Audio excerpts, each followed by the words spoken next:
Pour ne rien manquer, abonnez-vous maintenant. Sud Radio Berkov dans tous ses états, le fait du jour.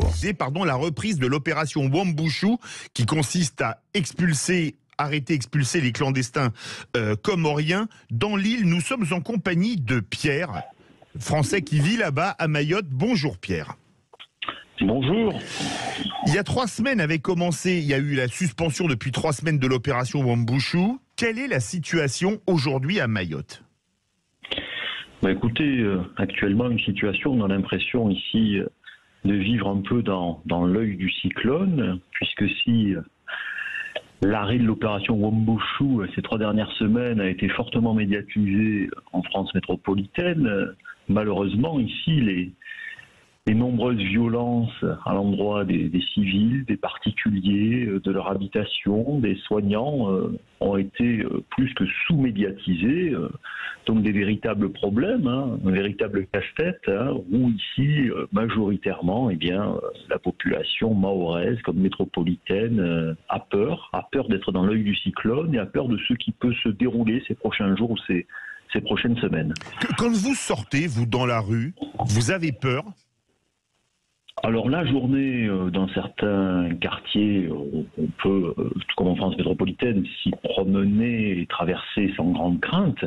Mais malheureusement, on sait très bien qu'à la nuit tombée, même dans les quartiers où habituellement la journée on peut traverser ceci à pied ou en voiture, mieux vaut ne pas s'y promener ou s'y rendre, parce que ici le phénomène de bande, avec des chiens d'attaque, de jeunes gens, notamment des mineurs isolés, est très important. Les agressions, malheureusement, sont très, très violentes. Et cela ne permet guère, pour pas dire pas du tout, au monde de la nuit, aux hôtels, aux restaurants, aux discothèques, de pouvoir accueillir une clientèle convenablement et sereinement. Est-ce que la première phase de l'opération Wambushu a été efficace ? Est-ce qu'elle a un peu changé la vie sur l'île ? Malheureusement non, puisque très rapidement, suite à la décision d'une juge de suspendre l'opération Wambushu, une juge d'ailleurs au civil et non pas au tribunal administratif, faisant partie d'ailleurs de la gauchosphère et du syndicat de la magistrature, qui a donc décidé unilatéralement de mettre un frein, si vous voulez, judiciaire à cette opération-là. Si vous rajoutez en plus le fait que l'Union des Comores, ces dernières semaines, a médiatiquement joué sur le fait qu'ils n'accueilleraient pas leurs ressortissants à Moutsamoudou, c'est-à-dire la capitale et le port d'Anjouan, cela, sur place ici à Mayotte, a contribué à beaucoup de colère, au fait que beaucoup de Mahorais et de Français métropolitains se sont retrouvés à plusieurs milliers pour faire des manifestations en soutien à l'opération Wambushu et surtout pour ne pas abandonner cette opération qui, ces dernières semaines, comme je vous disais, on est un peu dans l'œil du cyclone, on est en attente et on ne sait pas trop ce qui va se passer, puisque ces dernières semaines, les violences à l'égard des particuliers et de leurs biens ont quand même été très importantes. Il y a de nombreux gendarmes, policiers et CRS qui ont été blessés. Et actuellement, un fait nouveau, ce sont les soignants et les dispensaires et l'hôpital qui est pris pour cible. Ça, ce n'était pas encore arrivé à Mayotte. Quelles sont les relations entre les Mahorais, les métros, comme on dit pour les métropolitains, et les Comoriens sur l'île ? Les rapports entre les Mahorais et les Français sont très bons. Vous savez, l'île de Mayotte, depuis 1841, depuis le 19e siècle, est française. Depuis 1843, donc cette année, ça fait 180 ans, les Français métropolitains se retrouvent ici à Mayotte. Donc les relations sont très bonnes. N'oubliez pas que sur les 4 îles de l'archipel des Comores, Mayotte a été la seule dans les années 1970, par 3 fois et par référendum, à souhaiter rester française, à ne pas être indépendante. Donc les relations sont excellentes. Là où les relations sont exécrables, c'est malheureusement entre l'Union des Comores et principalement Moroni, la capitale de l'Union des Comores, et Mayotte, puisque l'Union des Comores, le président Azali, actuellement, instrumentalise tout un discours de propagande décolonisatrice, excusez-moi, je l'ai très mal prononcé, pardon. Décolonisatrice. Décolonisatrice, merci. Je crois qu'on pourrait lui conseiller l'ouvrage de Driss Ghali, une contre-histoire de la colonisation française, où il apprendrait que, contrairement à ce qu'il peut croire, la France ne s'est pas enrichie aux colonies, que la colonisation, ça a été une très mauvaise affaire d'un point de vue économique et financier, et que, à contrario aussi, c'est pas quelques milliers de kilomètres de routes et de canaux d'irrigation que la France a légués, avait de quoi assurer un décollage économique des colonies. Donc, il y a toujours une instrumentalisation de ce discours de la gauchosphère par le président Azali, aidé en cela par des associations de droits de l'homiste. Le syndicat de la magistrature, la CIMAD ou la CGT, ces derniers temps, ont eu un discours sur Mayotte totalement inaudible pour la population mahoraise ou les métropolitains vivant ici, à tel point que même le porte-parole local Niki Dadi Abdallah de la France Insoumise, ici, a plus ou moins dit qu'il allait faire cession avec la France Insoumise de métropole, puisque celui-ci a dit qu'il ne condamnait pas l'opération Wambushu et au contraire qu'il la comprenait. Pareil pour la CGT Mayotte qui a fait cession avec la CGT métropolitaine en soutenant l'opération Wambushu, et pareil pour d'autres associations qui œuvrent dans tout ce qui concerne la fraternité et l'humanisme et qui ont fait cession aussi bien avec la CIMAD qu'avec le syndicat de la magistrature. Alors, quelques heures avant la décision de la justice de reprendre Wambushu, la liaison maritime avec les Comores avait repris après plus de 3 semaines de suspension. Comment interpréter ça ? Ici, on en sourit, pour pas dire on en rigole, puisque depuis des années et des années, c'est un moyen de pression, si vous voulez, de la part de l'Union des Comores, du fait que la capitale d'Anjouan et le port de Moutsamoudou est la seule liaison, si vous voulez, maritime et nautique que l'Union des Comores a avec le reste du monde. Et donc, ça permet également, d'un point de vue économique, aux ressortissants comoriens d'amener énormément d'électroménagers, de devises, d'habits, etc., etc. Donc on savait très bien que très rapidement, au bout de quelques semaines, eh bien, cette liaison maritime allait reprendre. Et ce qui fait actuellement sourire, c'est de voir, c'est pour ça que je vous disais qu'on est dans l'œil du cyclone, c'est de voir qu'il n'y a encore que quelques migrants, si vous voulez, volontaires, qui ont été reconduits à Anjouan et à l'Union des Comores. Alors, il paraîtrait actuellement que ces dernières semaines, on n'a jamais aussi peu expulsé de ressortissants sans papier de Mayotte, puisqu'on parle d'un chiffre de 17 personnes qui auraient été principalement des Malgaches et des gens de la région des Grands Lacs en Afrique, contrairement habituellement à plusieurs dizaines par semaine qui sont expulsés. Donc la reprise de l'opération Wambushu va permettre de désengorger le centre de rétention de Petite Terre et le centre de rétention provisoire à Mamoudzou, à Msapéré, puisqu'on parle d'environ 500 personnes en attente d'expulsion, majoritairement vers l'Union des Comores et majoritairement vers Anjouan et Moutsamoudou. Alors le gouvernement de Moroni a prévenu qu'il n'accueillerait que les Comoriens en situation irrégulière volontaire pour rentrer chez eux. Le collectif des citoyens de Mayotte a dénoncé cette décision et appelle au blocage des accès au centre hospitalier de Mamoudzou et à d'autres établissements de soins. La situation s'annonce tendue pour encore longtemps ? Très tendu pour encore très longtemps et avec toujours, comme le député Mansour Kamardine ou Estelle Youssoufa, les deux députés mahorais, qui représentent fort bien d'ailleurs la population mahoraise et métropolitaine au Palais Bourbon, une peur irrationnelle certes, mais qui couve ici depuis déjà très longtemps, une peur d'une quasi-guerre civile entre Comoriens et Mahorais. Ça se dit, ça se murmure, en espérant que cela n'arrive jamais. Mais en tout cas, regardez les communiqués de presse officiels de nos deux députés de Mayotte française au Palais Bourbon. Malheureusement, ceux-ci ont de grandes craintes pour la sécurité publique pour ces prochains jours et ces prochaines semaines. Merci beaucoup Pierre, résident métropolitain à Mayotte, de nous avoir éclairé sur la situation dans l'île qu'on va suivre évidemment de très près sur Sud Radio. Sud Radio André Berkoff. Ça balance pas mal. Berkoff dans tous ses états, ça balance pas mal sur Sud Radio. Nous sommes en compagnie de Jean-Éric Brana, spécialiste de la politique américaine. Bonjour. Bonjour. Oui, les États-Unis ont de gros problèmes d'argent puisque dans 2 semaines, les États-Unis risquent de se retrouver en cessation de paiement s'il n'y a pas d'accord entre les démocrates et les républicains, à tel point que Joe Biden, qui devait faire une tournée en Asie-Pacifique, a annulé sa visite en Papouasie-Nouvelle-Guinée et en Australie pour rentrer à Washington. Est-ce que cette hypothèse de la cessation de paiement des USA est plausible ? Alors c'est toujours plausible et ça fait 80 ans qu'on dit qu'elle est plausible. Pour l'instant, ça n'est jamais arrivé. Il a eu une fois un problème technique, c'était en 79 qui a eu un court arrêt, mais ce n'était pas parce qu'il n'y avait pas eu d'accord avec le Congrès. Rappelons, pour que ce soit clair, que l'argent aux États-Unis dépend du Congrès, qui en a le contrôle, et non pas le président. Donc le président demande de l'argent et si le Congrès le vote, il peut l'avoir. Pareil pour la dette. Et c'est vrai qu'aujourd'hui, comme la Chambre des représentants, qui est la branche du Congrès qui détient ce pouvoir de gérer l'argent, est tenue par les républicains et que le président est démocrate et qu'il y a un petit peu de tension actuellement politique dans le pays entre les deux groupes, eh bien ça fait que la situation est un peu compliquée, chacun essayant de faire avancer son propre agenda politique qui, d'une part, d'un côté, coûte un petit peu d'argent, de l'autre, voudrait réduire toutes les dépenses de l'État. Jean-Éric Brana, quels seraient les effets d'une cessation de paiement des USA ?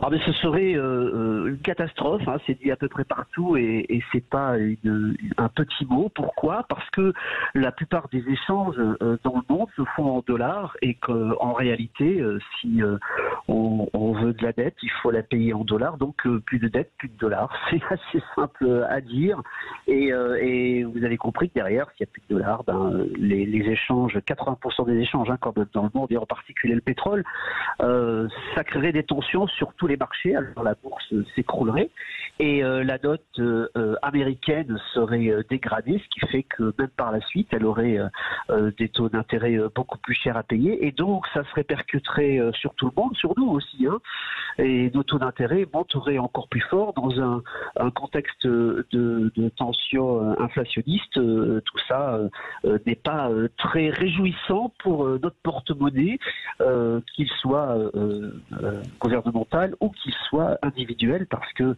on paierait tous très cher ce problème de non-communication ou de ne pas arriver à résoudre le problème entre les républicains et les démocrates. Jean-Éric Brana, est-ce que finalement, vu la situation, les républicains et les démocrates ne sont pas condamnés à s'entendre quand on voit ce qui s'est passé avec les BRICS, le Brésil, la Russie, l'Inde, la Chine, l'Arabie Saoudite, l'Iran, qui vont maintenant échanger en yuan? Est-ce que ça ne pourrait, s'ils ne se mettent pas d'accord, est-ce qu'ils y sont pas obligés? Parce que ça pourrait être un coup fatal pour la dédollarisation du monde. Alors je pense pas que ce serait un coup fatal, même si c'est vrai que c'est ou au moins un coup dur. Oui, ce serait un coup dur, bien sûr. Mais en réalité, même au-delà de ça, ils sont condamnés à s'entendre. Et je parlais de 80 ans, ça fait 80 ans qu'ils sont condamnés à s'entendre. Parce que ce que cela veut dire aussi, de ne pas arriver à s'entendre, c'est que les fonctionnaires ne sont plus payés, que l'économie américaine s'arrête, que le gouvernement ne peut plus dépenser $1. C'est pas imaginable. Donc on peut pas avoir ce type de situation. Et puis politiquement, ça se paierait très cher. Alors qui le paierait? C'est un peu le pile ou face, hein. Les républicains pensent que c'est Biden qui le paierait, Biden pense que c'est les républicains, et quand on fait des sondages, ils sont à 50-50. Donc vous voyez, on est assez tranquille là-dessus. C'est trop dangereux politiquement, alors que la campagne est lancée, qu'il y a déjà deux candidats, même si un des deux a appelé au blocage. C'est Donald Trump qui se dit que Joe Biden a beaucoup à perdre dans cette histoire-là. Il avait déjà fait le bras de fer avec le Congrès, lui, en son temps, et finalement avait lâché parce que il y a trop d'enjeux derrière, encore une fois, pour les entreprises, pour l'économie, pour les individuels que nous sommes tous. Et c'est donc pas possible. Et pour terminer, Kevin McCarthy, qui est le président de la Chambre des représentants, a été un petit peu optimiste, puisqu'hier il a dit qu'il était à peu près sûr qu'avant le week-end, avant la fin du week-end, le problème serait réglé. Pour l'instant, ces conseillers disent qu'on n'a pas avancé d'un pouce, donc il va falloir faire vraiment de gros efforts. Alors, certains appellent, notamment chez les Républicains, à la baisse des dépenses sociales, ce qui a causé l'ire d'Elizabeth Warren, la sénatrice démocrate. Dans quelles dépenses faudra-t-il couper ou devrait-on couper ? C'est assez simple. Un des gros moteurs au Parti républicain, c'est de faire en sorte que pour les dépenses de santé, on fasse jouer le marché. C'est-à-dire que vous prenez une assurance, si vous voulez être pris en charge, et vous ne payez pas pour votre voisin d'à côté qui a un cancer doublé de diabète ou de je sais pas quoi. Et si vous êtes en bonne santé, vous vous dites que vous n'avez pas à payer ces dépenses-là qui coûtent énormément d'argent. Donc prenez des assurances privées. Ce qui veut dire que tout ce qui est assurance d'État, ou système étatique, financé en tout cas en partie ou complètement par le gouvernement, doit être coupé. Et pour toutes les autres prestations sociales, qu'elles soient des prestations de solidarité pour les mesures anti-pauvreté, etc., il est demandé qu'il y ait un travail qui soit donné en échange par celui qui reçoit cette aide. Alors c'est pas possible pour les démocrates qui ont un programme beaucoup plus social, beaucoup plus interventionniste de la part du gouvernement, de l'État, et donc eux disent aujourd'hui que les républicains sont des anti-pauvres, qui sont des anti-vétérans aussi. N'oublions pas tous ces anciens qui ont fait partie de l'armée et qui reçoivent des pensions gouvernementales et qui seraient touchés par ces coupes et par le fait de devoir travailler pour recevoir un petit peu d'argent. Et donc, voilà, le problème politique se situe là aujourd'hui. C'est à vrai dire rien de nouveau. C'est pas une nouveauté cette fois-ci. C'est déjà le programme des uns et des autres depuis des lustres. À l'Ouest, rien de nouveau, et même au Far Exactement. West. Merci beaucoup, Jean-Éric Brana, spécialiste des États-Unis, d'avoir été avec nous dans Berkov, dans tous ces États sur Sud Radio. Je suis vegan. Bruno Le Maire, après avoir dévoré l'économie russe, serait-il en train de devenir vegan? On pourrait le croire suite à une série de tweets qu'il a fait hier. Tiens, je les cite. Le saviez-vous? 100 grammes de protéines végétales génèrent de 60 à 90% de gaz à effet de serre en moins que 100 grammes de protéines animales. Apivore est l'un de nos champions français en matière de production de protéines 100% végétales. L'usine qui vient d'être inaugurée va accroître sa capacité de production pour atteindre jusqu'à 10 000 tonnes par an, avec à la clé une centaine d'emplois. Enfin, Apivore est l'exemple parfait de ce que nous voulons construire avec le projet de loi Industrie verte, développer une activité économique tout en protégeant la planète.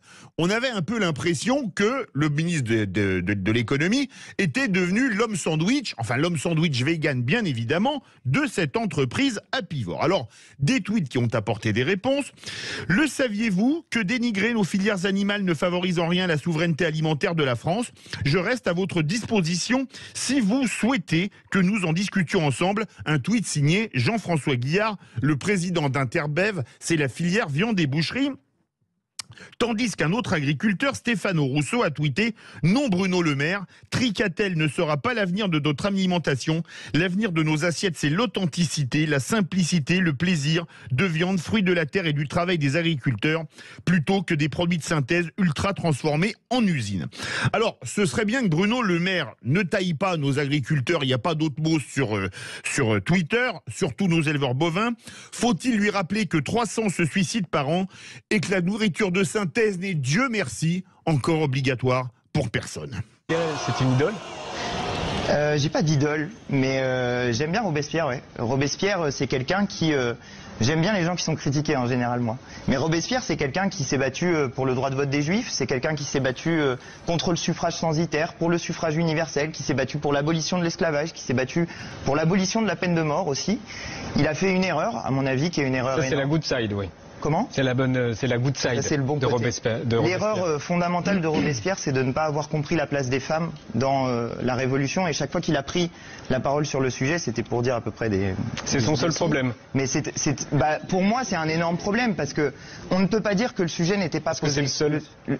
Pour moi, c'est le principal. On ne peut pas dire que le sujet n'était pas posé dans la Révolution de 1789. Donc, il ne peut pas dire que le sujet n'était pas venu jusqu'à ses oreilles. Et quand le sujet vient à ses oreilles, en général, bon, c'est pas très intelligent ce qu'il dit. Mais pour le reste, je considère qu'il a porté des idées qui étaient extrêmement novatrices. Et par ailleurs, Robespierre, c'est quelqu'un qui s'est battu pour le droit des pauvres.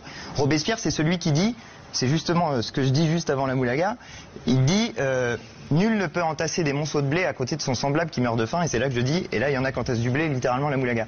Mais ça vient de Robespierre, cette phrase-là. Vous avez bien entendu Antoine Léaumont, député LFI, hier, dans Quotidien, qui parle de Robespierre avec, pour seul petit reproche, son rapport aux femmes. Ah, c'est sûr qu'il voulait peut-être pas se mettre mal avec Sandrine Rousseau au sein de la NUPES.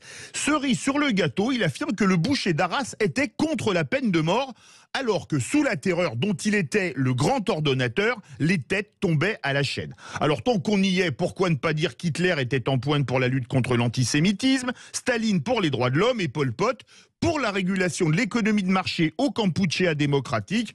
Le pire est qu'il ait pu affirmer ça sans que personne sur le plateau ne lui parle des crimes de Robespierre. Manifestement, Robespierre fait perdre la tête à certains. Sud Radio Berkov dans tous ses états. C'est un taureau géant là qui est en train de s'organiser.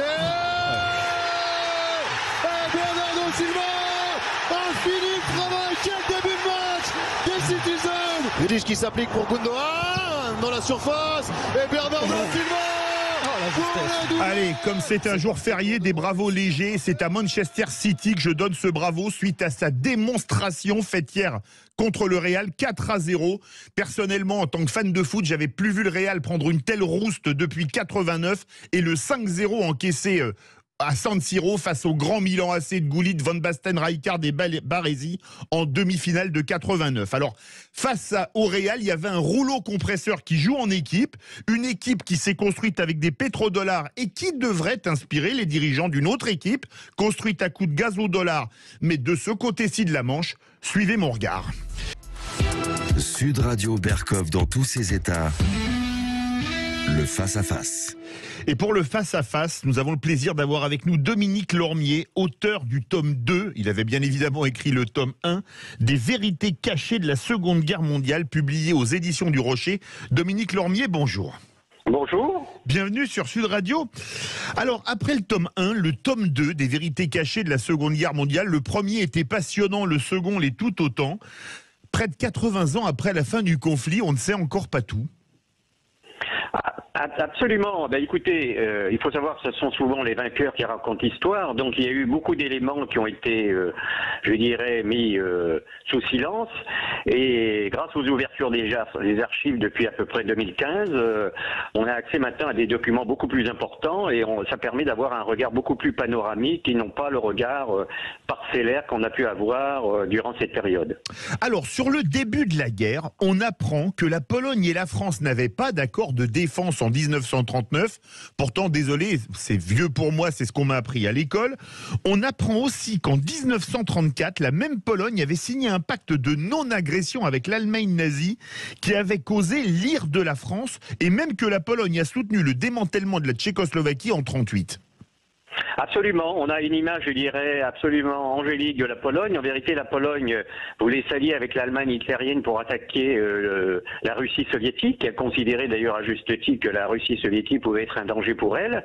Donc elle a essayé naïvement de s'entendre avec l'Allemagne hitlérienne, effectivement, et puis elle avait signé un pacte d'amitié et de non-agression avec l'Allemagne hitlérienne. Elle s'est fait berner totalement par les Allemands.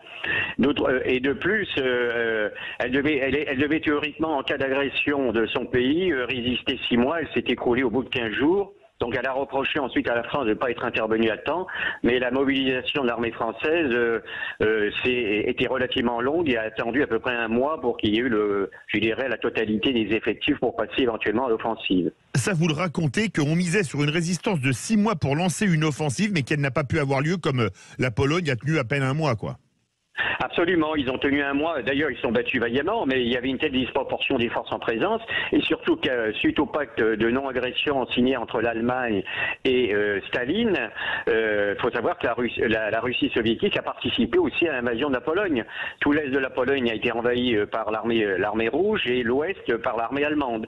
Alors, donc la Pologne a véritablement s'est trouvée dans une situation catastrophique. On apprend dans votre livre que l'armée française connaissait les plans de l'offensive du 10 mai 40 grâce à un espion nommé Hans-Thilo Schmidt, mais que l'état-major ne l'a pas cru. Absolument, c'est tout à fait incroyable. Il y avait également aussi un colonel de l'armée suisse, Ozaman aussi, qui nous avait averti que les Allemands allaient attaquer massivement dans les Ardennes.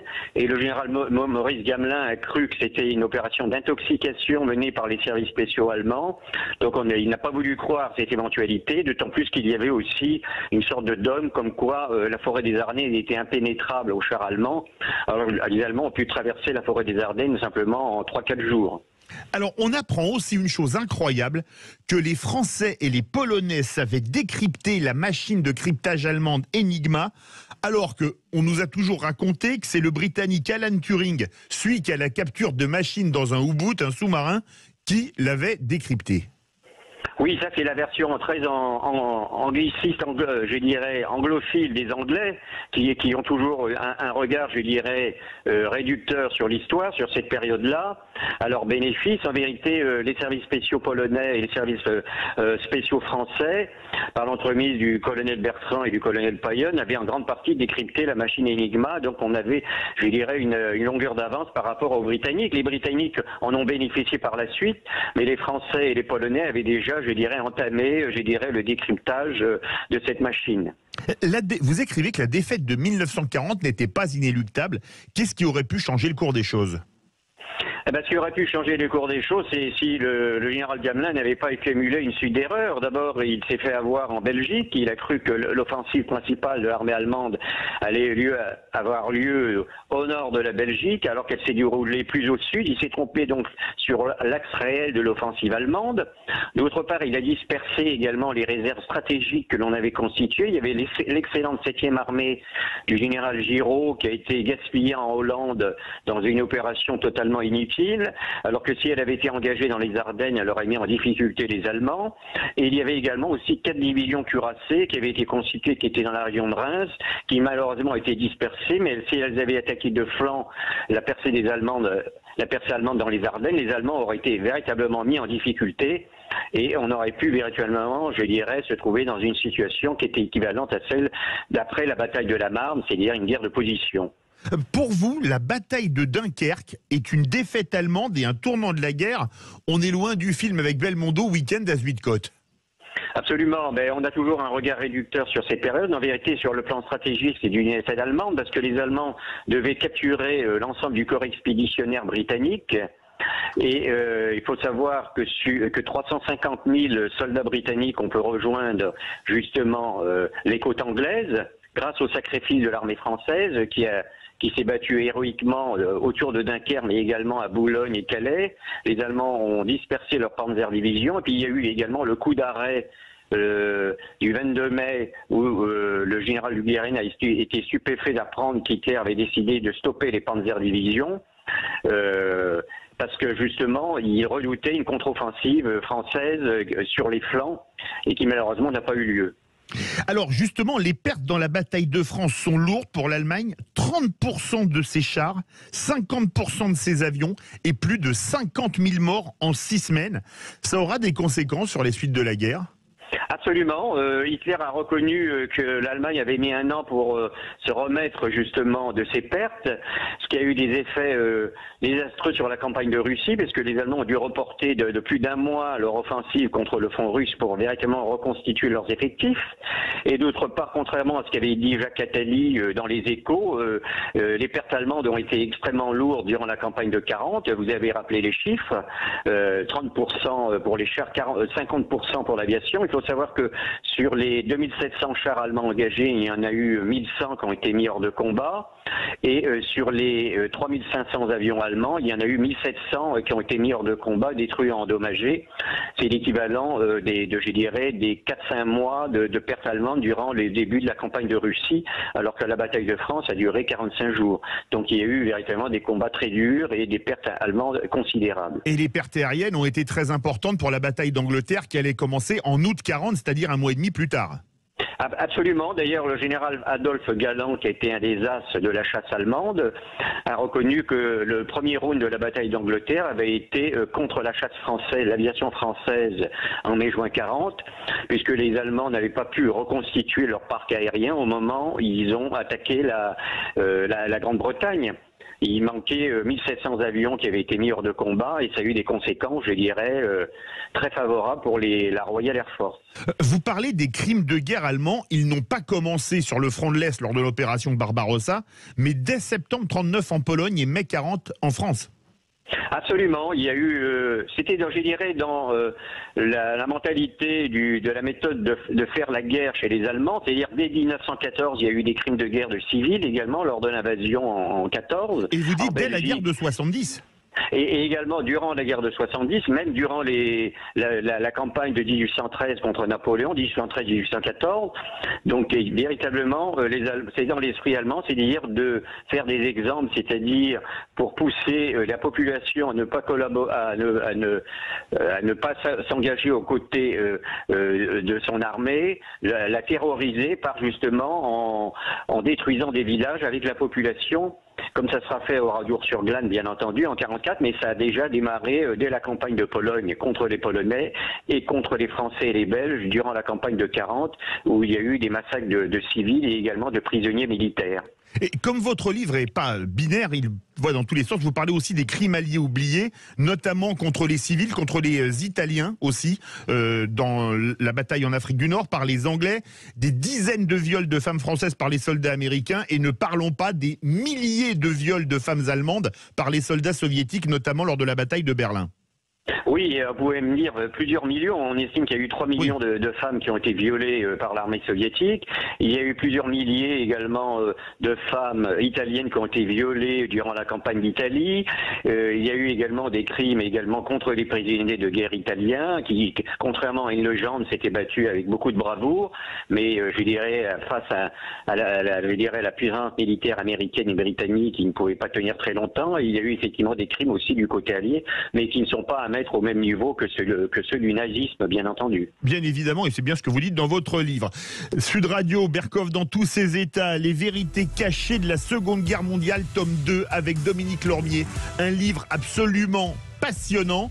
Vous voulez réagir pour poser vos questions à Dominique Lormier, le 0826 300 300. On se retrouve dans quelques instants. Idol.fr. Ici Sud Radio. Les Français parlent au français. Je n'aime pas la blanquette de veau. Je n'aime pas la blanquette de veau. Sud Radio Berkoff dans tous ses états. Et dans le face-à-face, nous avons le plaisir d'avoir en notre compagnie Dominique Lormier, alors historien et écrivain, auteur de plus de 160 ouvrages, pour cet excellent livre, le tome 2 des vérités cachées de la Seconde Guerre mondiale, un livre publié aux éditions du Rocher que tout passionné d'histoire doit lire absolument. Dominique Lormier, vous parlez de plein de choses dans ce livre, parce que la Seconde Guerre mondiale, c'est quand même le conflit le plus meurtrier de l'histoire de l'humanité. Il y a énormément de choses à dire. Vous parlez des parachutistes. Quand on pense Seconde Guerre mondiale et parachutistes, on pense à la fameuse opération Mercure du 20 mai 1941, quand les parachutistes allemands prennent la Crète. Mais il n'y a pas que ça.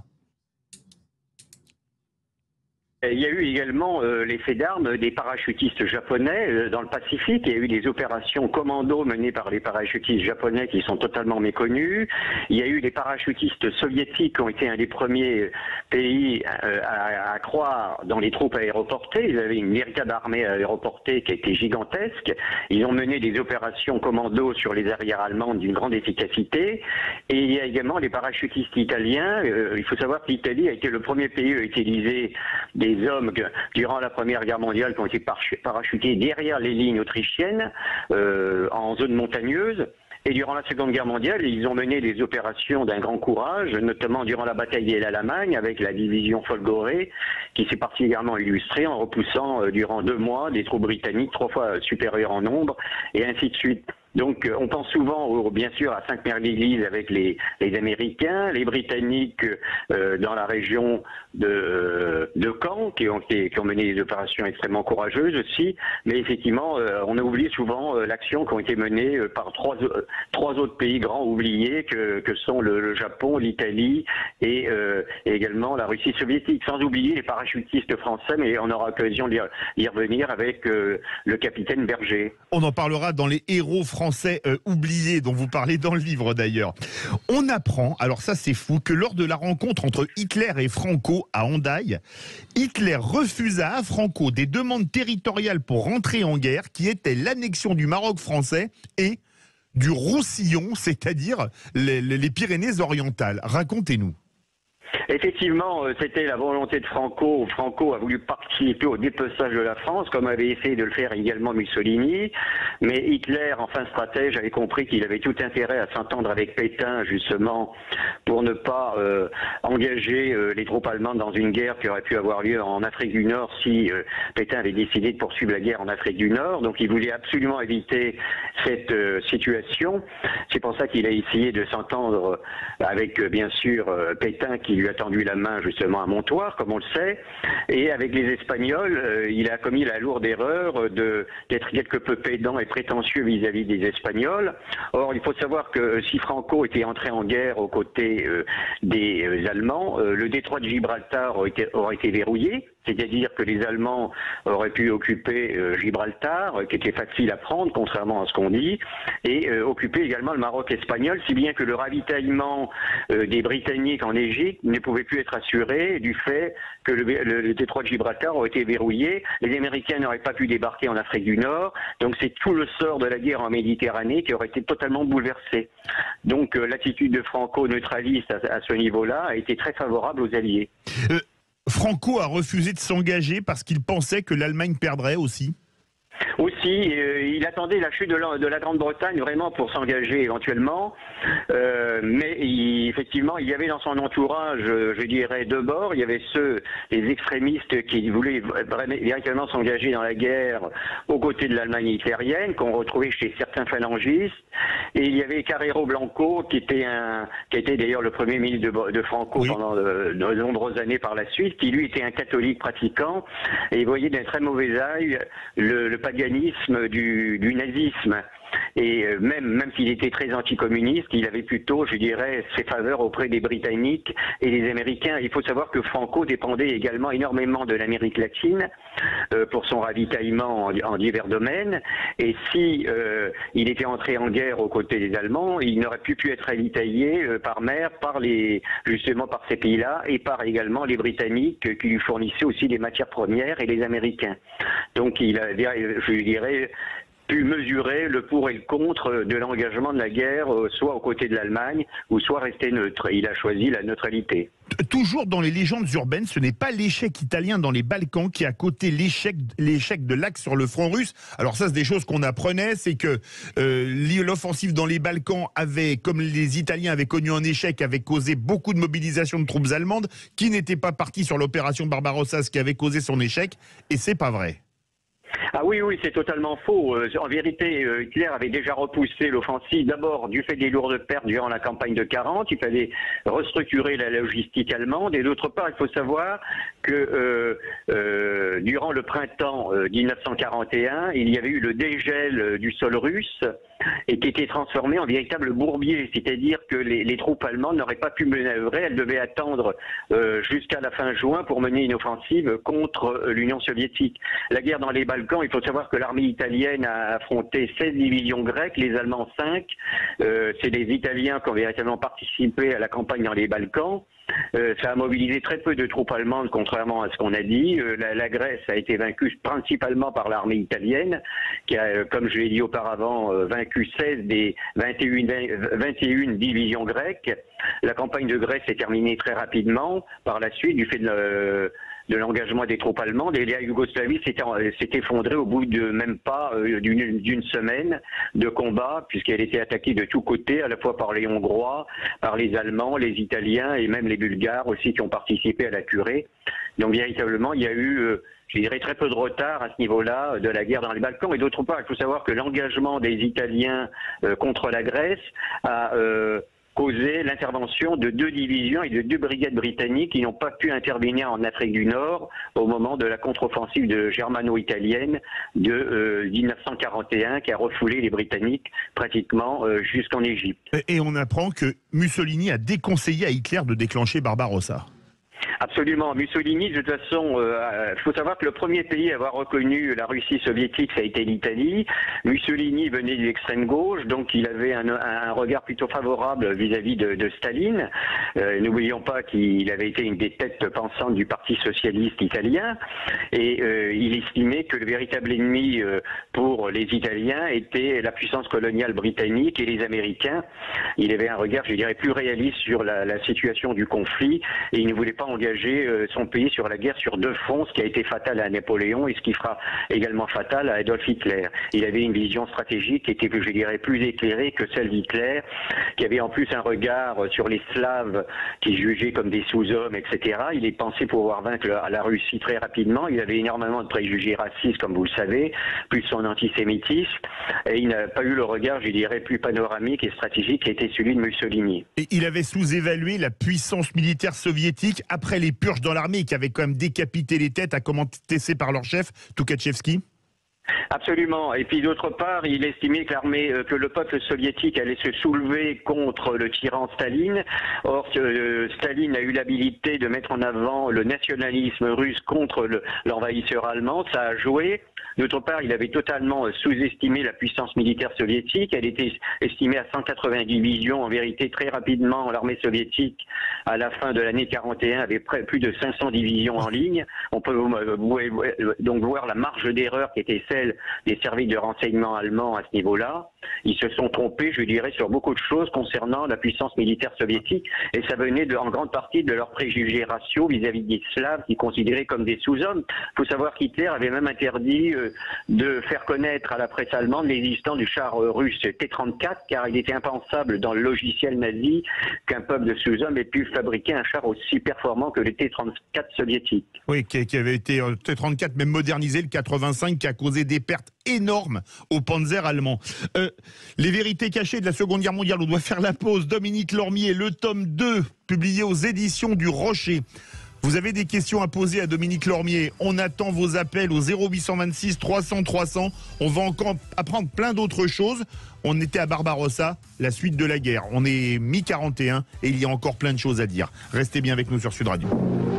Ici Sud Radio. Les Français parlent au français. Les carottes sont cuites. Les carottes sont cuites. Sud Radio Berkov dans tous ses états. Et dans Berkov dans tous ses états, pour le face-à-face, nous avons le plaisir d'avoir en notre compagnie Dominique Lormier pour le tome 2 des vérités cachées de la Seconde Guerre mondiale, un excellent livre publié aux éditions du Rocher. Vous pouvez bien évidemment poser vos questions au 0826 300 300.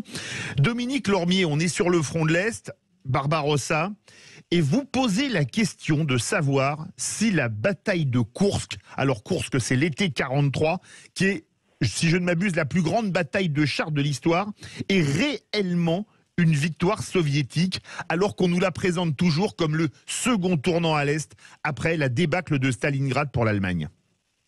Absolument. Alors justement, il y a eu notamment un certain nombre d'historiens qui ont revisité la bataille de Koursk, notamment l'historien allemand Toppel, mais également d'autres. Et j'ai suivi bien sûr leur conclusion, à savoir que la bataille de Koursk n'est absolument pas un triomphe de l'armée soviétique. Les pertes soviétiques ont été 10 fois plus importantes que les pertes allemandes. En plus, les Allemands étaient en infériorité numérique. Alors effectivement, ils n'ont pas pu réduire le saillant de Koursk, mais ils ont infligé des pertes colossales aux troupes allemandes, 10 fois supérieures. Et il y a eu à peu près 1 200 000 soldats soviétiques qui ont été tués ou blessés ou portés disparus pour à peu près 300 000 soldats allemands. Donc vous voyez véritablement les pertes colossales qui ont été celles des Allemands. On peut dire que la bataille de Stalingrad a été plus un tournant, ainsi que Bagration par la suite en 1944, où là il y a un effondrement des troupes allemandes et un recul de 600 km. Donc à ce niveau-là, on peut dire que ces batailles ont été beaucoup plus importantes que la bataille de Koursk en elle-même. On va parler plus tard de Bagration. Il y avait en même temps que Koursk, il y avait la poche d'Orel, c'était la bataille de la poche d'Orel qui était à côté et qui était pratiquement au même moment. C'est une bataille qui a été importante ou pas ? Ça a été une bataille importante, au même titre que la bataille de Kursk. Mais la bataille de Kursk, je dirais la particularité, c'est qu'on voit l'engagement des nouveaux chars allemands, c'est-à-dire les Panthères, les Tigres, qui vont de nouveau redonner la suprématie technique aux Allemands qu'ils avaient perdu au début 41 face au T-34. Puis il faudra attendre à partir de la fin 43 pour l'entrée en service du T-34-85 qui pourra lutter, je dirais, à armes égales contre les Panthères et les Tigres allemands. Et il y a eu à ce moment-là, je dirais, il faut savoir que les Allemands avaient véritablement la supériorité au niveau du combat interarmes. Ils étaient supérieurs dans tous les domaines à ce niveau-là, même par rapport aux alliés de l'Ouest. Et il a fallu attendre véritablement le tournant de la guerre avec l'offensive soviétique du mois d'août 44 et également le débarquement des alliés en Normandie et sans oublier celui de Provence. Alors justement, c'est quand même une victoire stratégique, Kursk, pour les soviétiques. Alors c'est une victoire stratégique, oui et non. C'est je dirais une victoire tactique d'une certaine manière du fait que les Allemands n'ont pas pu réduire la poche.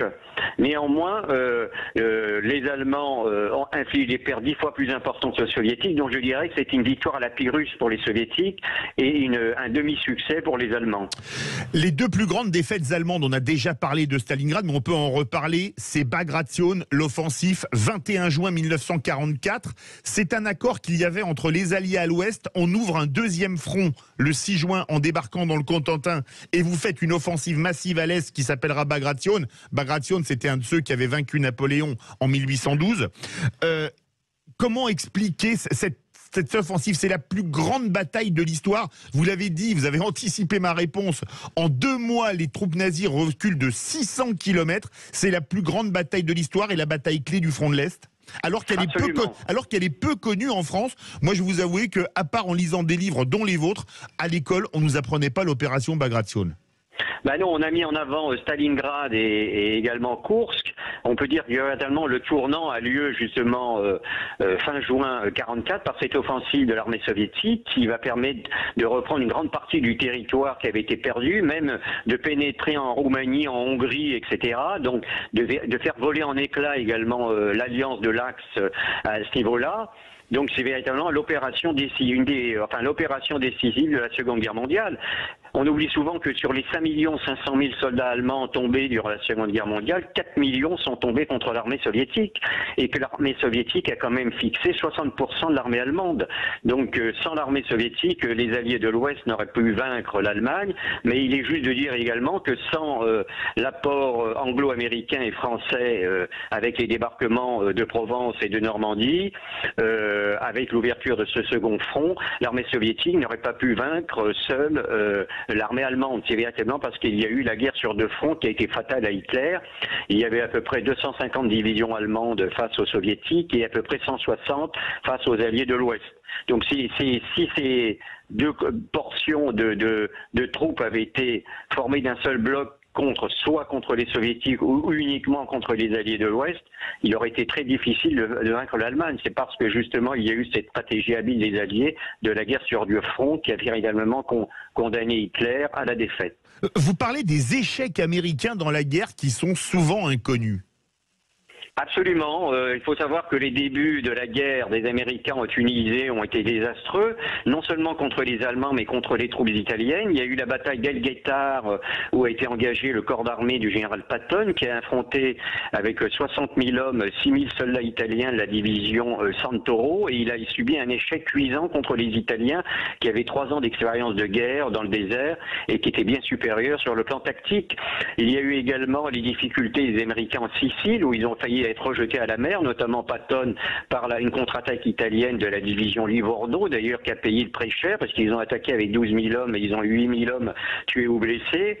Donc contrairement à une légende tenace, les troupes italiennes se sont battues avec bravoure, souvent avec un matériel désuet et pas toujours bien commandé, mais elles ont fait preuve d'un grand courage.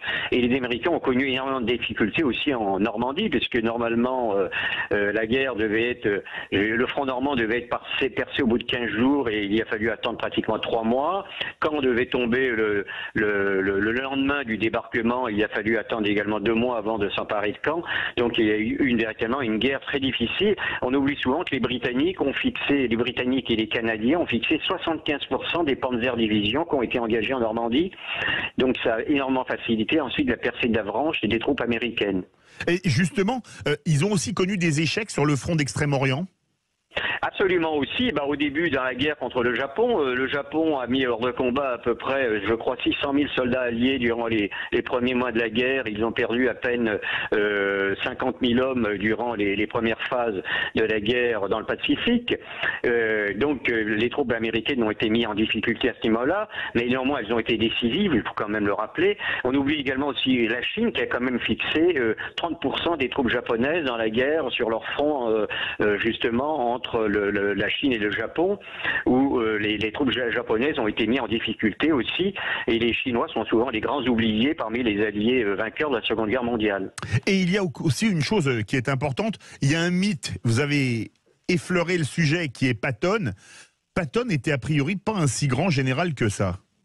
C'était un excellent communicant, mais avec un vocabulaire particulièrement fleuri, faut-il le rappeler? Oui, aussi, souvent ordurier d'ailleurs, pour rester poli. Il parlait des troupes soviétiques, je cite, de ces enfants de salauds de soviets. Oui, et puis il est considéré un peu comme des sous-hommes. Il avait d'ailleurs des préjugés racistes également vis-à-vis des Noirs. Il avait même un peu des tendances un peu antisémites également aussi. Donc, d'ailleurs, à la fin de la guerre, il voulait s'entendre avec les Allemands pour attaquer l'Union soviétique. C'est pour ça d'ailleurs qu'il était mal vu par le commandement allié. Il avait également une culture très portée sur les croyances orientales, parce qu'il croyait en la réincarnation. Il était persuadé d'être la réincarnation d'un légionnaire romain, d'un arbalétrier français du Moyen-Âge, d'un général sous Napoléon, et ainsi de suite. Donc il était véritablement dans une lignée de chefs militaires, croyait-il. Certains disaient que l'armée américaine est née en 1917 sur le front de l'Ouest de la Première Guerre mondiale. L'armée américaine moderne, celle qui devient la première armée du monde, ex aequo avec l'armée rouge à l'époque, elle s'est faite à partir de 1941 et l'entrée en guerre? En vérité, c'est faux. Non, il y a eu véritablement... il faut savoir que l'armée américaine, en 1917, était entièrement, en grande partie, encadrée par l'armée française. C'est vrai, c'est ce que je disais. C'est l'armée française qui a formé l'armée américaine aux méthodes de combat modernes. L'armée française de 1918, elle a fourni à l'armée américaine 90% de l'armement lourd en 1918, ce qui a permis aux troupes américaines de pouvoir intervenir aux côtés des Alliés, et au niveau de l'encadrement également aussi. Et pendant très longtemps, de nombreux officiers français allaient enseigner à West Point durant les années 30, où l'armée française était encore considérée à l'époque comme la première armée du monde. Et il faut savoir que les méthodes de guerre, de contre-guérilla qui ont eu lieu au Vietnam ont souvent été sous l'effet, je dirais, de ce qui avait été mené par les commandos français en Indochine et surtout en Algérie, avec le général Bijard notamment, mais d'autres, où vous avez eu directement une école de guerre de contre-guérilla française qui a même donné des cours aux Américains à West Point et au sein des académies militaires américaines. Et qui étaient, vous avez parlé du mythe Patton, qui étaient les vrais grands généraux américains? Il y a bien sûr Omar Bradley, il y a Eisenhower, et puis il y a également des généraux de divisions blindées américaines.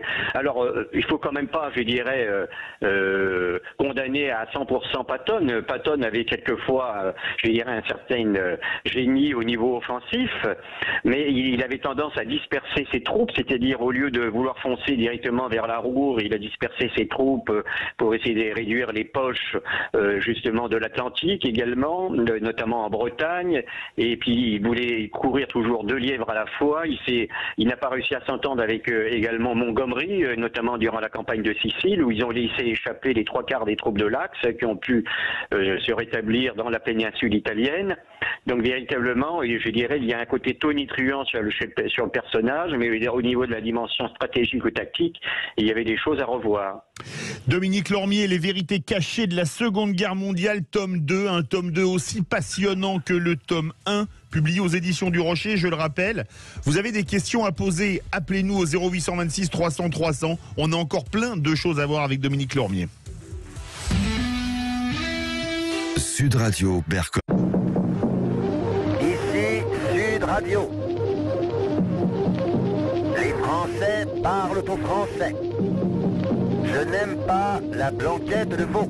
Je n'aime pas la blanquette de veau. Sud Radio Berkov dans tous ses états. Et on a le plaisir d'avoir avec nous Dominique Lormier pour les vérités cachées de la Seconde Guerre mondiale, le tome 2, publié aux éditions du Rocher. Vous parlez de plein de choses dont on avait, même si on est passionné d'histoire, j'avoue mon ignorance avant d'avoir lu votre livre, très peu connu, la terrible guerre civile en Yougoslavie. Alors je connaissais les horreurs menées par les Oustachis contre les Serbes, etc. Mais ça a dépassé tout ce qu'on peut imaginer en barbarie. Oui, généralement, on ignore également que les Tito et ses partisans ont commis aussi des crimes de guerre. Il y en a eu, même après la guerre, ça a perduré jusque dans les années 50, notamment en Dalmatie, où vous aviez 400 000 italophones en Dalmatie. Il y en a eu 80 000 qui ont été trucidés par les partisans de Tito, et les autres ont été contraints à la déportation ou contraints à l'exil, c'est-à-dire de retourner en Italie. Véritablement, on était dans une guerre civile. D'ailleurs, on a vu la Yougoslavie dans les années 90 a, je dirais, éclaté en conflit interethnique d'une manière extrêmement sanglante. Il y a eu plus de 300 000 victimes. Mais durant la Seconde Guerre mondiale, ils avaient tous en commun ces peuples différents, c'est de se haïr entre eux. Et véritablement, on a eu véritablement une situation extrêmement compliquée où il y avait des Yougoslaves qui combattaient dans les deux camps. Les Croates également aussi, du côté allemand, ont commis de nombreux crimes. Il faut savoir à peu près que on estime à peu près qu'il y a eu 1 million de Yougoslaves qui ont été victimes de Tito durant ou après la guerre, jusque dans les années 50, soit trucidés ou soit déportés dans des camps, mais également les nazis et même les Italiens avaient commis un certain nombre de crimes aussi durant l'occupation, qui est tout aussi horrible. Vous parlez des as de la chasse allemande. Comment ont-ils fait pour avoir autant de victoires? La qualité de leurs avions, parce que quand on regarde le palmarès, certains ont peut-être un peu forcé sur le nombre de victoires. Non, en vérité, on sait maintenant que les victoires qui ont été homologuées étaient vraies, mais il faut savoir que jusqu'en 1942, les avions allemands étaient supérieurs techniquement aux avions soviétiques, notamment, où ça a été le paradis des avions allemands au niveau des victoires de la chasse.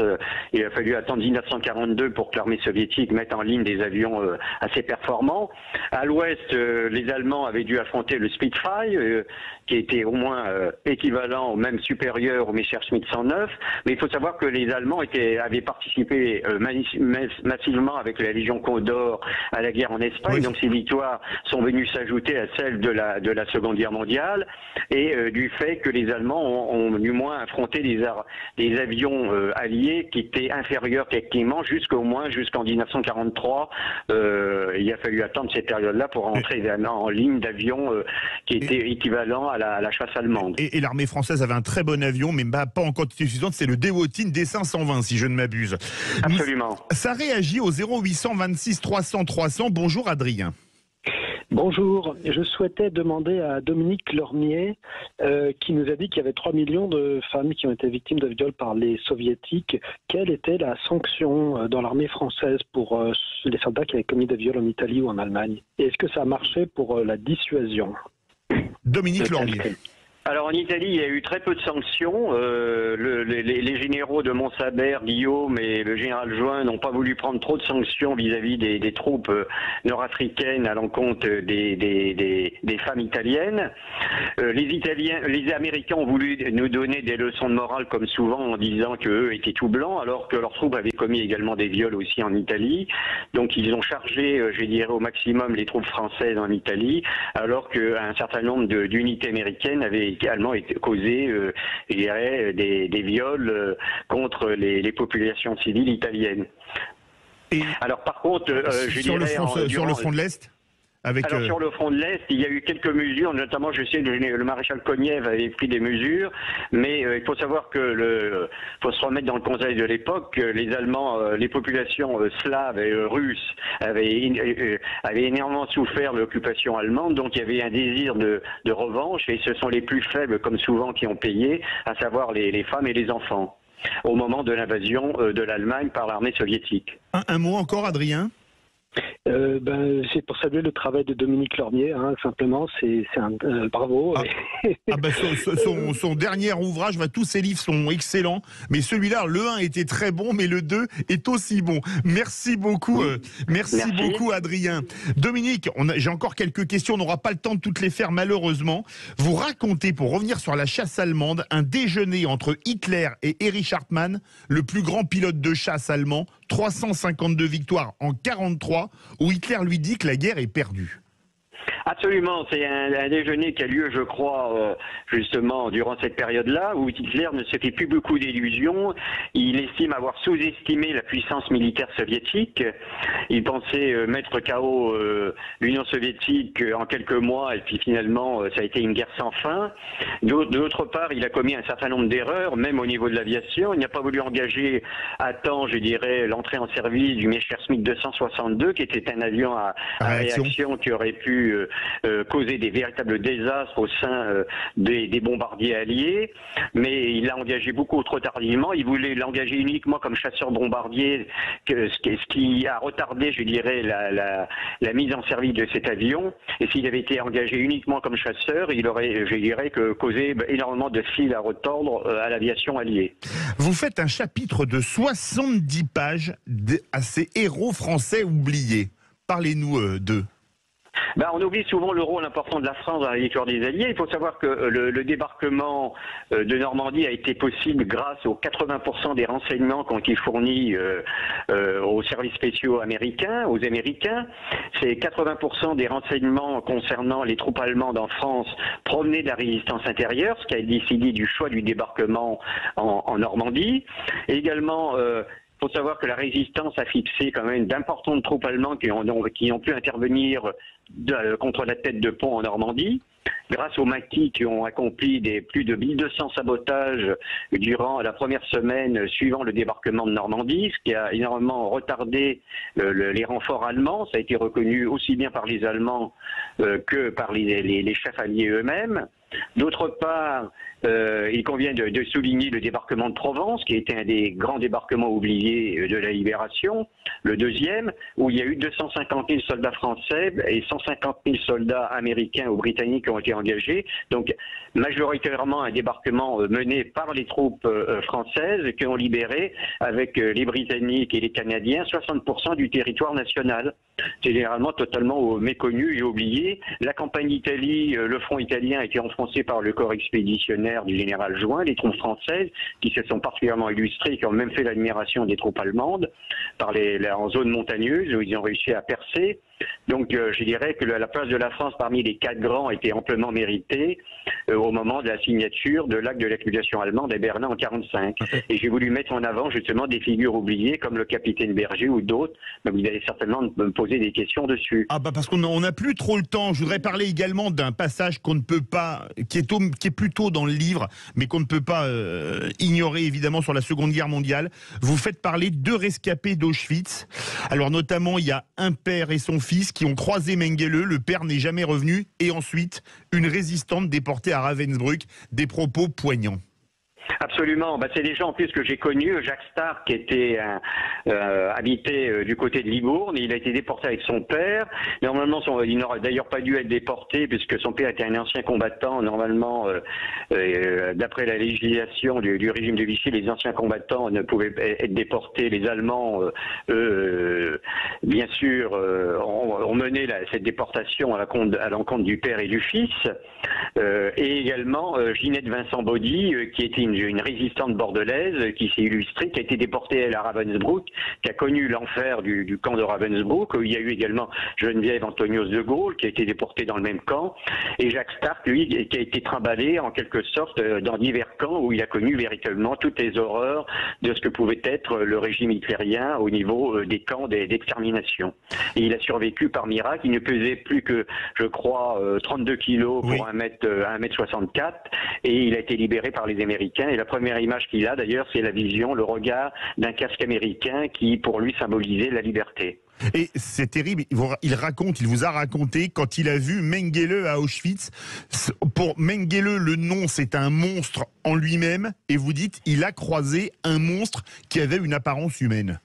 Absolument, je dirais... Alors je rappelle que Mengele, c'était le médecin-chef d'Auschwitz qui faisait des expériences absolument abjectes, immondes, criminelles et qui est mort sans jamais avoir été jugé au Brésil en 79. Absolument. Il faut savoir que Jastak a été sauvé justement parce qu'il a mis en avant les sénatoriums allemands en forêt noire, ce qui a un petit peu adouci Mengele de l'hommage qui était rendu au sénatorium en forêt noire. Ce qui bien, il n'a pas subi les tortures de Mengele et il a été mis dans une section de travail, ce qui lui a sauvé la vie. Allez, une dernière question. Le tome 1 était passionnant. Le tome 2 des vérités cachées de la Seconde Guerre mondiale est passionnant. Est-ce qu'il y aura un tome 3? Est-ce que vous avez déjà commencé à l'écrire? Dites-nous tout, Dominique Lormier, il nous reste une minute. Alors, il y aura les vérités cachées de la Libération qui sortira en 2024 pour les 80 ans de la Libération qui sortira aux éditions du Rocher. Et le tome 3 est un projet éventuellement qui pourrait être présenté à mon éditeur. S'il prête l'oreille à cette émission, il sera certainement, je dirais, ouvert à cette proposition. Est-ce qu'il y a des choses que vous interdisez, comme il nous reste 40 secondes, est-ce qu'il y a des choses que vous interdisez ou que vous interdiriez d'écrire parce qu'elles sont trop horribles?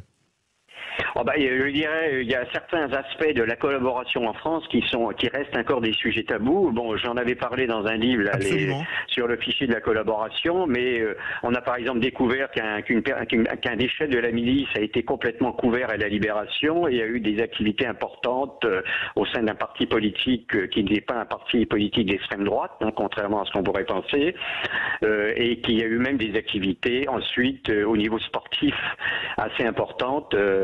Et donc voilà, donc il y a un certain nombre de cas de gens qui sont passés par les mailles de l'épuration, comme bien sûr plus connu Maurice Papon ou également d'autres personnalités qui ont été rattrapés par la suite par la justice. Mais bon, voilà, il y a certains aspects encore qui restent, je dirais, des sujets tabous. Merci beaucoup Dominique Lormier pour cet excellent livre, Les vérités cachées de la Seconde Guerre mondiale, publié aux éditions du Rocher. Tout de suite, beaucoup plus léger. On retrouve Brigitte Lahaye et on se retrouve demain pour Berkov dans tous ses états.